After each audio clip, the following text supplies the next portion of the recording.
Hi folks, it's Chris Thoreau here from Farm Folk City Folk, and I'm going to just do a little bit of talking about choosing carrot roots for a seed crop. So this is a selection of roots of a variety called Nash's Nance. It was bred by Nash Huber in Washington State with the help of the Organic Seed Alliance. And we've been growing this seed out here for a couple of years in BC. This crop here wasn't actually meant to be a steckling crop for seed, but the opportunity arose to use it as such. And so that is what we are going to do. So this is from a sample of seed that was grown out by Glorious Organics in Aldergrove here. And I have a selection of some of the stecklings that came out of the ground. And I'm kind of looking at these to determine what kind of selection criteria we would use for this crop. So there's a couple things that we're going to look at. One is the crowns. So because this wasn't, the original idea wasn't to use this as a seed crop, there are some cases where the crowns have been cut really low.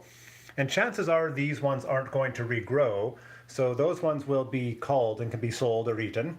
So they're lost as stecklings for a seed crop, but they're still valuable as a food crop, of course.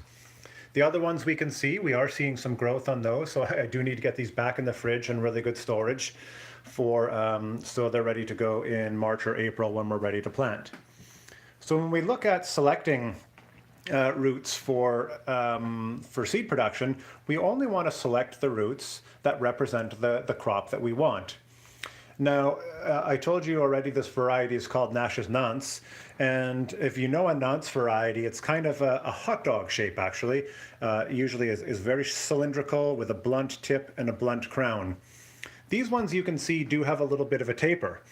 And so instead of trying to move these towards a more Nance shapes, what I'm going to do is keep the taper and maybe select ones like this one here, which have less of a taper and still have a pretty nice looking shape. And so this will kind of become a Nash's Nance slash Chantenay as we change the shape a bit.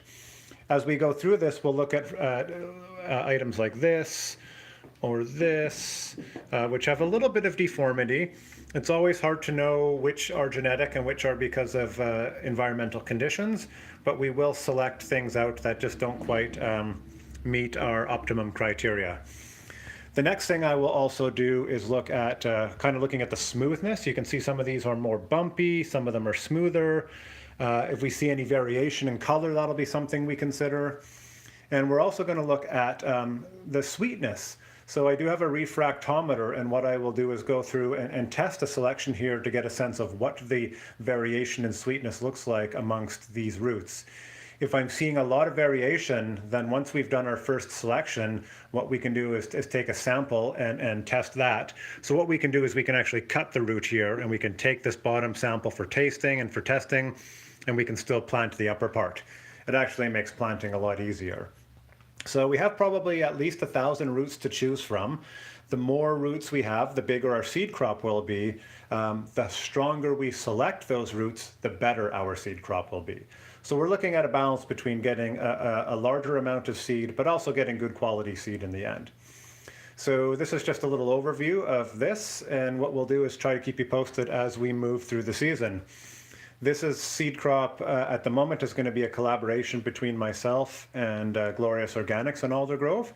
And inevitably this seed will go to, a lot of it would go to the BC Eco Seed Co-op. And we'd also look at selling this potentially to some other seed companies that might be able to use this seed. One of the goals of this project will be to test some of the economic tools we've created at Farm Folk City Folk to see how well they hold up and to see if we can kind of determine what the value of this crop will be and how accurate it is by using the models we've created. So we'll keep you posted on that, and thanks for watching.